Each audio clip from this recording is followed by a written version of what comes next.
Good morning all of you. पिछले class में जो मॉडल सेट हम लोग बीएमटी का सॉल्व कर रहे थे उसमें क्वेश्चन नंबर 17 तक देखे हुए थे। आज हम लोग क्वेश्चन नंबर 18 से कंटिन्यू करेंगे। तो देखिए 18 नंबर में क्या कर रहा है। Question number 18, integration of 2x + 3 whole to the power 5 dx, 2x + 3 whole to the power 5 dx। तो हम लोग एक फार्मूला जानते थे जनरल, इंटीग्रेशन ऑफ x का power n dx equal to x का पावर n+1 बटा n+1 प्लस कॉन्स्टेंट c। तो इसका इंटीग्रेशन टोटल इसी फॉर्मेट पे होगा, लेकिन यहाँ पे x की जगह कितना दे रखा है 2x + 3। तो हम लोग क्या करेंगे, यहाँ लिखते हैं लेट या तो put 2x + 3 equal to t। ये मान लेते हैं कि put 2x + 3 equal to t। Differentiate करेंगे तो 2x का डिफरेंस 1, 3 का 0 और t का dt बटा dx। तो dx का वैल्यू हो जाएगा dt बटा 2। तो देयरफॉर इंटीग्रेशन क्या होगा, i बराबर integration of t to the power 5 into dx के बदले आएगा dt बटा 2, ये लिखाएगा। तो अब यहाँ से लिख सकते हैं 1/2 बाहर चला जाएगा, इंटीग्रेशन ऑफ t का पावर 5 dt। तो रिजल्ट क्या होगा, this is equal to 1/2 t का पावर 6/6 और प्लस c, ये लिखा जाएगा। अब t का जो वैल्यू उसको पुट कर देंगे फिर से, जैसे t का वैल्यू कितना है 2x + 3। तो फाइनल रिजल्ट कितना बनेगा, final 2x + 3 to the power 6/12, यानी that is i equal to क्या लिखा जाएगा, i इक्वल लिखा जाएगा 1/12 और 2x + 3 to the power 6 plus c, ये इसका आंसर होगा, यानी कि ऑप्शन नंबर सी। सेम इसी फॉर्मेट पे क्वेश्चन नंबर 19 बन जाएगा। x टू द पावर 6 का इंटीग्रेशन करना है, 19 में इंटीग्रेशन करना है x to the power 6 with respect to x। तो डायरेक्ट यही फार्मूला लग जाएगा, x टू द पावर 6 का इंटीग्रेशन क्या होगा, x to the power 7/7 plus c, ये इसका आंसर हो जाएगा। नेक्स्ट क्वेश्चन नंबर 20 में करें, the best measure to centre tendency is arithmetic mean is true और फॉल्स। करा क्या कि सेंट्रल टेंडेंसी को मेज़र करने के लिए बेस्ट मेथड कौन सा होता है, अर्थमेटिक मीन होता है, वो सही है या गलत है। तो ये सही है, best measure to central tendency is क्या है, अर्थमेटिक मीन है। नेक्स्ट क्वेश्चन नंबर 21 में कह रहा है कि फाइंड आउट मीन। 21 में मीन फाइंड आउट करना है।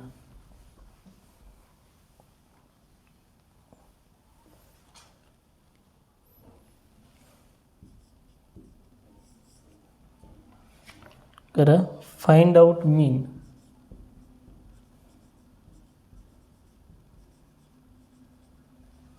मीन किसका निकालना है, मीन ऑफ 5, 8, 11, 16 एंड 15, ये 5 टर्म का क्या करना है, मीन फाइंड करना है। तो हम लोग जानते हैं, यहाँ लिख सकते हैं mean equal to summation of all xi divided by n, that is mean equal to summation of xi के बदले हम लोग लिख सकते हैं कितना, 5 + 8 + 11 + 16 + 15 डिवाइडेड बाई 5, 5 टर्म है, टोटल को ऐड करेंगे तो 6 5 11, 11 1 12, 12 और 8 20, 20 और 5 25 का 5 2, 2 1 3, 3 1 4, 4 1 5, 55/5, तो कैंसिल होने के बाद कितना हो जाएगा 11, तो मीन का आंसर कितना हो गया 11 हो गया। तो इसका राइट ऑप्शन कौन सा हो जाएगा, राइट ऑप्शन हो जाएगा बी।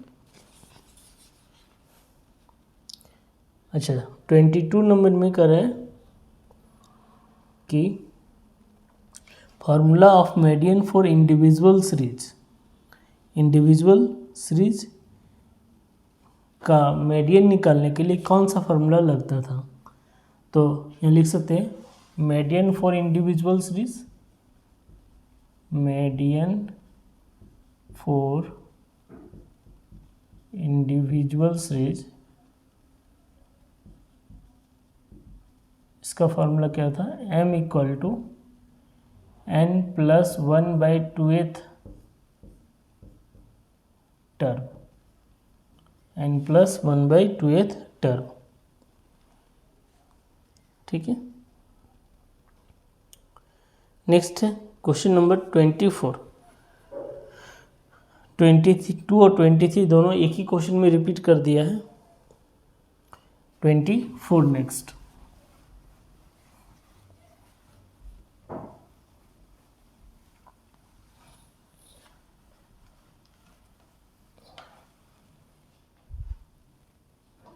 क्वेश्चन नंबर 24 में कर रहे क्या कि find out median, find out median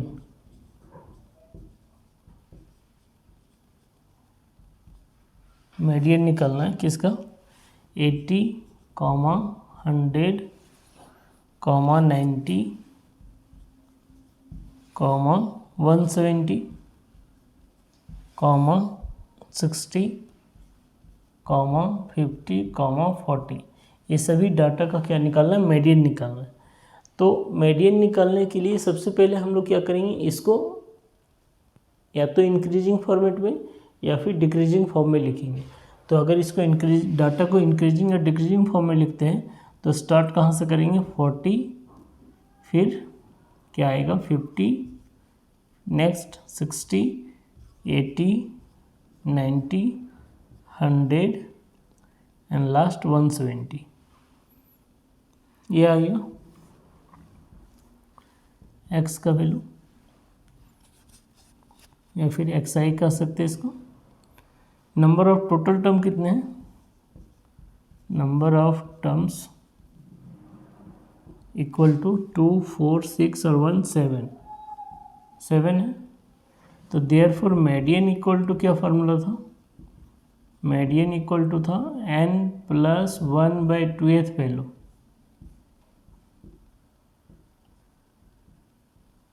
n plus 1/2th value. तो रिजल्ट क्या आएगा, n के बदले आएगा 7 plus 1/2th value and this is equal to 4th value. तो 4th वैल्यू कितना है इसका, 4th वैल्यू कितना है 80, दैट इज मीडियन बराबर कितना हो जाएगा, मीडियन इक्वल टू 80, मीडियन का वैल्यू 80 हो जाएगा। नेक्स्ट है क्वेश्चन नंबर 25 में कह रहा है कि मीडियन क्या होता था। तो पहला ऑप्शन दे रहा है most frequent value, list frequent value, centre of gravity और मिडिल मोस्ट वैल्यू। तो मिडिल मोस्ट वैल्यू जो होगा वो क्या कहलाता है, मीडियन कहलाता है। तो ये लिख सकते हैं 25 में मीडियन का मतलब क्या होगा, middle most value, middle most value, middle most value क्या कहलाता है, मीडियन कहलाता है। और नेक्स्ट है क्वेश्चन नंबर 26 26 में कह रहे हैं कि मोड क्या होता है, तो मोड के लिए भी 4 ऑप्शन है, most frequent value, list frequent value, middle most value, और एक लिखा हुआ है representing majority out of total frequency.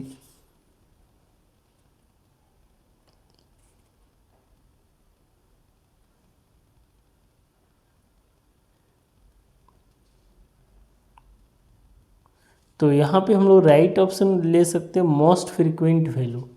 Most frequent value क्या कहलाएगा, मोड कहलाएगा। जो वैल्यू सबसे अधिक टाइम आया हुआ है वो क्या कहलाएगा, मोड कहलाएगा।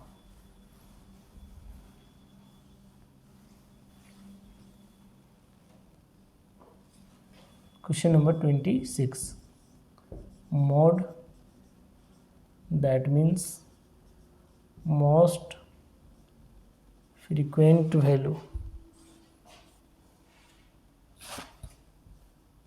मोस्ट फ्रीक्वेंट वैल्यू, ये क्या कहलाएगा, मोड कहलाएगा। नेक्स्ट क्वेश्चन नंबर 27 में कह रहा है कि विच of the following is true. जो 4 पॉइंट दिए हुए उसमें से कौन सा पॉइंट सही है।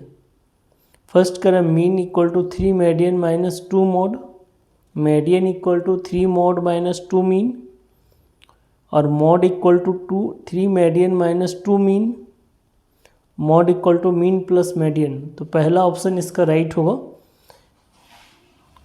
27 में 4 ऑप्शन दिए हुए जिसमें से कौन सा सही है वो बताना है। पहला ऑप्शन क्या है कि mean equal to 3 median minus 2 mode, 3 median minus 2 mode. Next है क्वेश्चन नंबर 28, कर which of the following relationship is correct. First कर रहा है arithmetic mean is equal to root under geometric mean into harmonic mean. Second कर रहा है harmonic mean equal to root under arithmetic mean into geometric mean.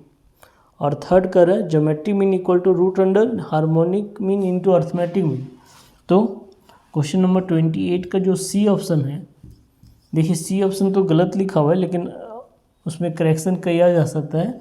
C option क्या लिखा हुआ है, geometric mean equal to root under, यहाँ लिख दिया है geometric mean into harmonic mean, ये लिख दिया हुआ है। और इस क्वेश्चन में मात्र 3 ही ऑप्शन दिए हुए हैं। इस क्वेश्चन में मात्र 3 ही ऑप्शन आप हम लोग को दिए गए हैं। सॉरी, एक और है ज्योमेट्रिक मीन बराबर arithmetic mean plus harmonic mean बटा 2।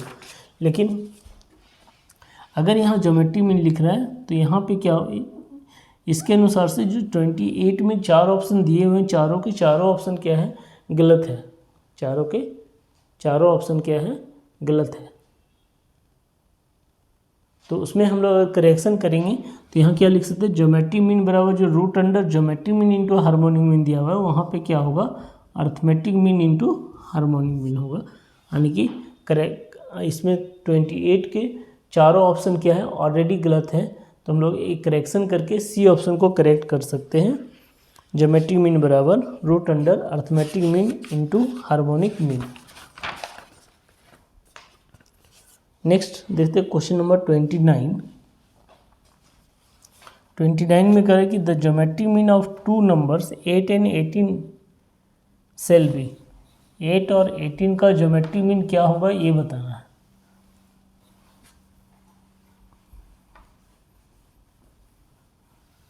एट और 18 का ज्योमेट्रिक मीन क्या होगा। Question number 29, the geometric mean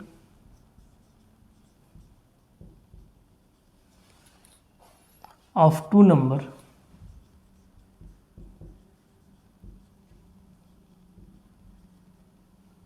8 and 18 shall be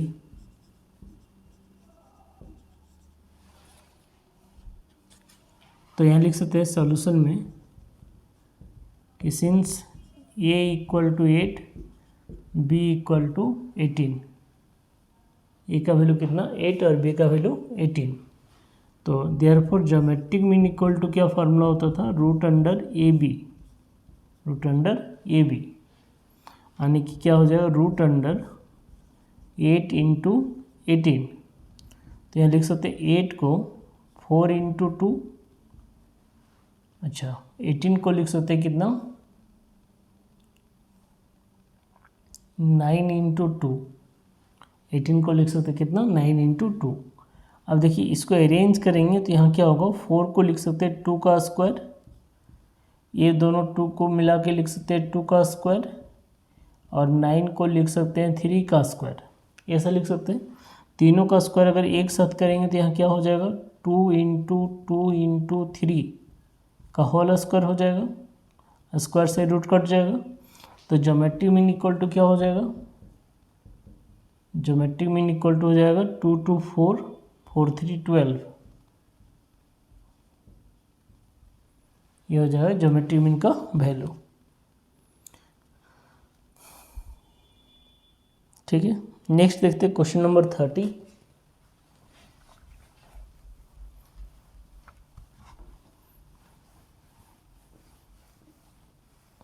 question number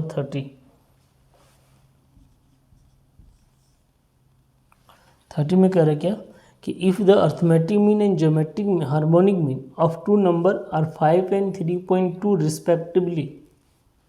कह रहा है क्या कि अगर अर्थमेटिक मीन और हार्मोनिक मीन कितना है, 5 और 3.2 है, then geometric mean will be, तो उसका ज्योमेट्रिक मीन क्या होगा।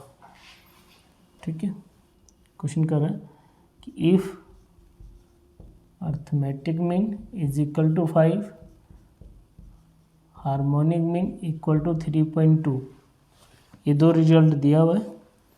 फाइंड क्या करना है, फाइंड करना है ज्योमेट्रिक मीन, फाइंड क्या करना है, ज्योमेट्रिक मीन निकालना है।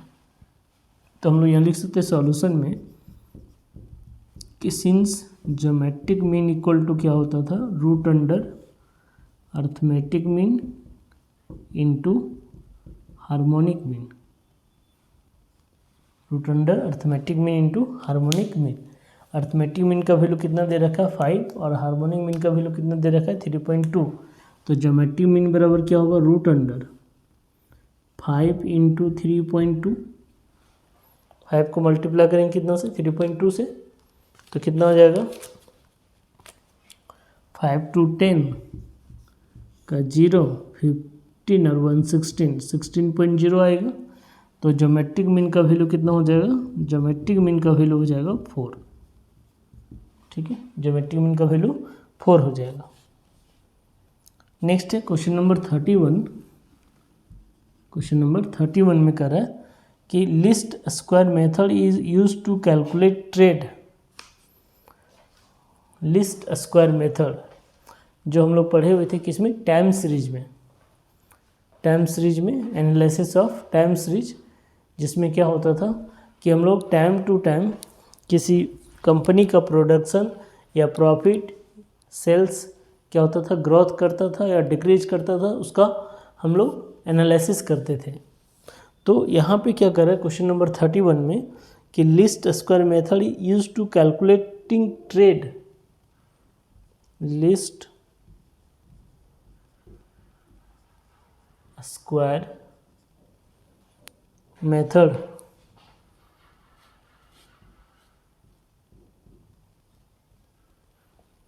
is used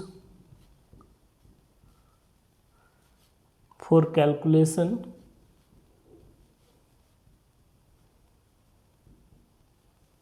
for calculating trade। क्या ट्रेड को कैलकुलेट करने के लिए लिस्ट स्क्वायर मेथड का यूज़ किया जाता था, तो इसका राइट ऑप्शन होगा ट्रू। हाँ,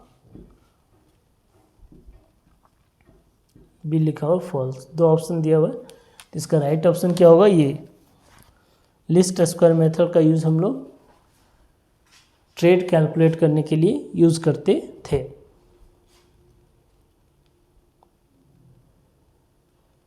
नेक्स्ट है क्वेश्चन नंबर 32। तो कर रहा है the seasonal fluctuation are periodic and irregular, periodic and regular, cyclic और नॉट पीरियोडिक। तो सेक्शनल फ्लक्चुएशन जो होता है, द सेशनल फ्लक्चुएशन जो होता है वो पीरियोडिक एंड रेगुलर होगा। नेक्स्ट है क्वेश्चन नंबर 33, कर the most important factor causing seasonal variation are growth of population, change in fashion, weather and social custom, technological improvement. तो ग्रोथ ऑफ पॉपुलेशन हो जाएगा। नेक्स्ट है क्वेश्चन नंबर 34 में करें the probability of drawing a red ball from a bag containing 4 red and 5 white balls. Question number 34।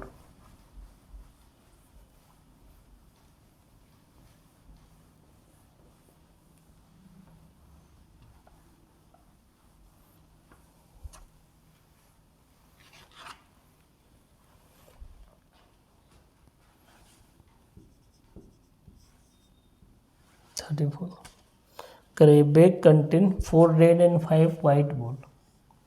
एक bag है जिसमें 4 red ball है और 5 वाइट बॉल है। ठीक है, करें the probability of drawing a red ball from your bag. Find क्या करना है, फाइंड करना है probability of drawing red ball, drawing a red ball.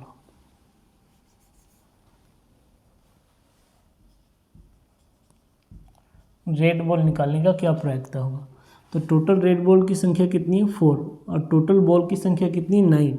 तो रिक्वायर्ड प्रोबेबिलिटी क्या हो जाएगा, रिक्वायर्ड प्रोबेबिलिटी हो जाएगा 4/9, क्योंकि 4 रेड बॉल में से ही कोई एक रेड बॉल निकलेगा, तो प्रोबेबिलिटी क्या हो जाएगा 4/9। नेक्स्ट है क्वेश्चन नंबर 35 करें the probability of 53 Sunday in randomly chosen leap year is. एक लीप ईयर में 53 संडे होगा, इसकी क्या प्रोबेबिलिटी होगी। किस में बात कर रहे हैं, लीप ईयर में, लीप ईयर में। लीप ईयर दैट मीन्स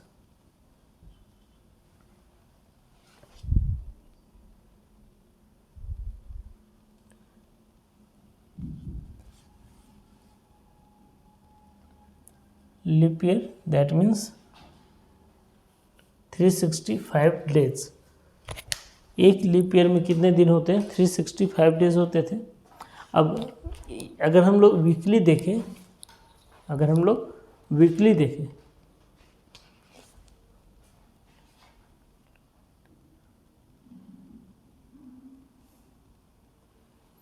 अगर हम लोग वीकली देखें तो एक सप्ते में टोटल 7 डेज होते हैं, एक सप्ते में टोटल 7 डेज होते हैं।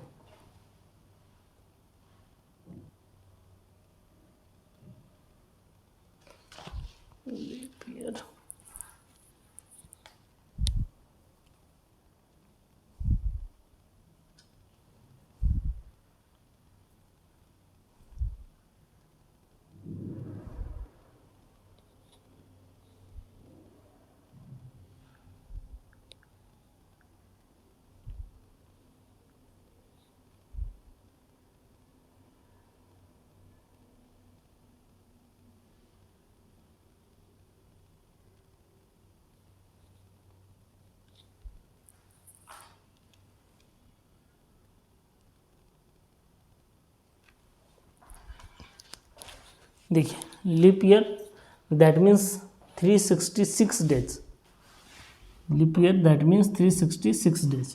एक साल में टोटल 366 दिन होते हैं। तो अगर हम लोग यहाँ पे देखें वीकली, तो number of days in week,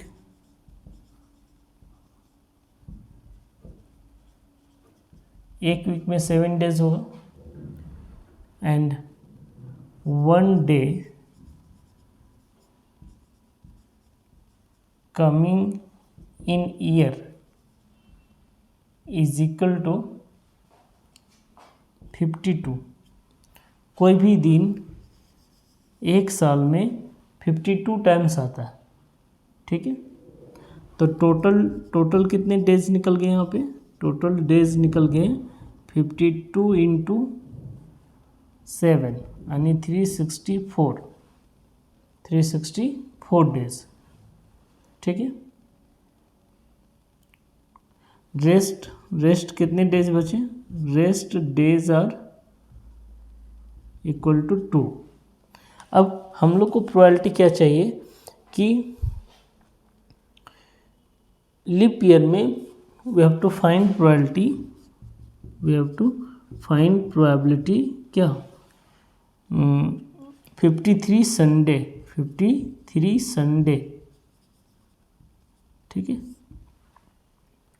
तो देखिए जो 2 दिन बच रहे हैं वो क्या हो सकता है, वो हो सकता है या तो संडे हो, पहला डे संडे हो और दूसरा क्या हो जाए मंडे, पहला संडे दूसरा मंडे, या तो फिर क्या हो सकता है पहला सैटरडे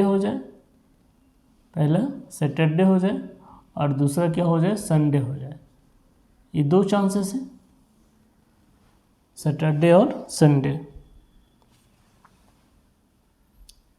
पहला सैटरडे हो जाए या तो और दूसरा क्या हो जाए संडे। अगर 53 संडे होने का बात करेंगे तो यही 2 चांस है कि जो 2 दिन बच रहे हैं वो संडे मंडे हो या सैटरडे संडे हो। तो टोटल ऑप्शन कितने बन रहे हैं, टोटल 2 नंबर ऑफ ऑप्शन कितने हो रहे हैं, number of option for 53 Sunday होने के लिए कितने ऑप्शन हो रहे हैं 2, और टोटल डेज कितने वीक में 7। तो रिक्वायर्ड प्रोबेबिलिटी क्या हो जाएगा, रिक्वायर्ड प्रोबेबिलिटी होगा 2/7। ठीक है, रिक्वायर्ड प्रोबेबिलिटी 2/7 होगा। नेक्स्ट क्वेश्चन नंबर 36 देखते हैं। 36 में करे क्या कि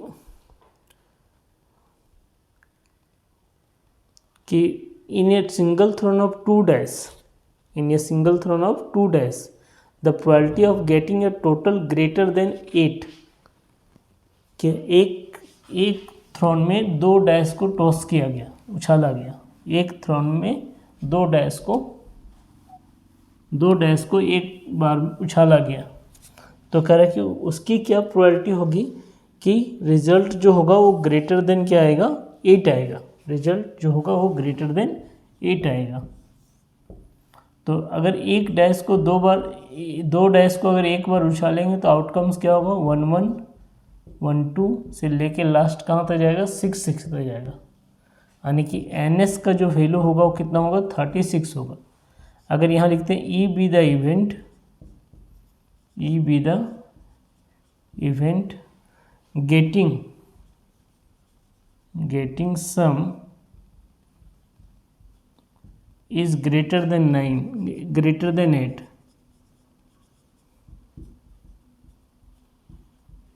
getting some is greater than 8, तो क्या आ जाएगा 8 से ज़्यादा आने का आउटकम्स कौन कौन से हो जाएंगे, 8 से ज़्यादा आने का आउटकम्स हो जाएगा 3 6 हो जाएगा, फिर क्या होगा 4 5 होगा,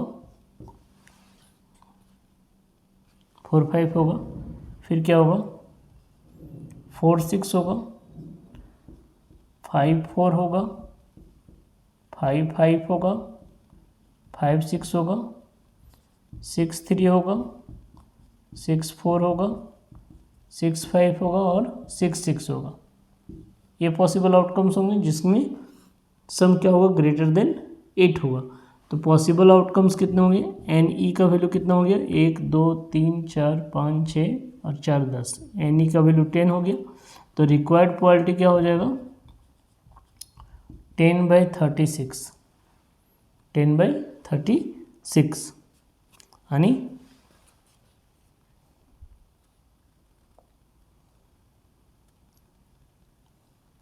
2 से कैंसिल करते हैं, 2 से कैंसिल करते हैं तो यहाँ कटेगा 5 टाइम में और यहाँ कटेगा 18 टाइम में, 5 बाई क्या होगा 18। ठीक है, तो इसका राइट ऑप्शन होगा C, लेकिन C में ऑप्शन दिया हुआ 5/8, तो करेक्शन करके उसको 5 बाई क्या कर लेंगे 18 कर लेंगे। नेक्स्ट है क्वेश्चन नंबर 37। 37 में करें the probability of drawing a black card और a king from a pack of cards. तो ब्लैक कार्ड टोटल कितने होते हैं 26 और किंग के कितने कार्ड होते हैं 4। तो ब्लैक कार्ड आने का प्रोबेबिलिटी होगा 26/52, किंग के प्रोबेबिलिटी आने का 4/52। अच्छा, दो कार्ड ऐसे होंगे जो किंग भी होगा और ब्लैक भी होगा, तो उसको कॉमन को माइनस करना पड़ेगा। तो रिजल्ट होगा इसका सिंप्लीफाई करने के बाद 7/13। नेक्स्ट है 38 करें at the time of interpolation continuous series is not cumulated under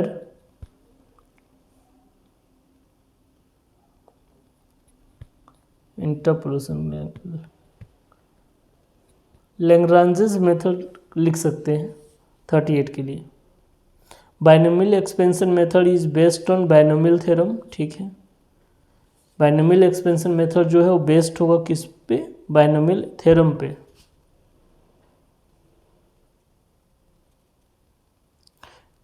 करें 14 नंबर में करें कि which is the method that can be used in any type of question of interpolation.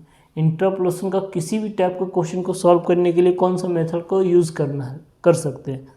तो न्यूटन्स मेथड को हम लोग किसी भी तरह के क्वेश्चन को सॉल्व करने के लिए यूज़ कर सकते हैं। तो आज यहीं तक रखते हैं। ये हम लोग का ऑब्जेक्टिव समाप्त हो गया मॉडल सेट का। नेक्स्ट क्लास में बीएमटी का जो सब्जेक्टिव क्वेश्चन है मॉडल सेट का उसको देखेंगे। Thank you.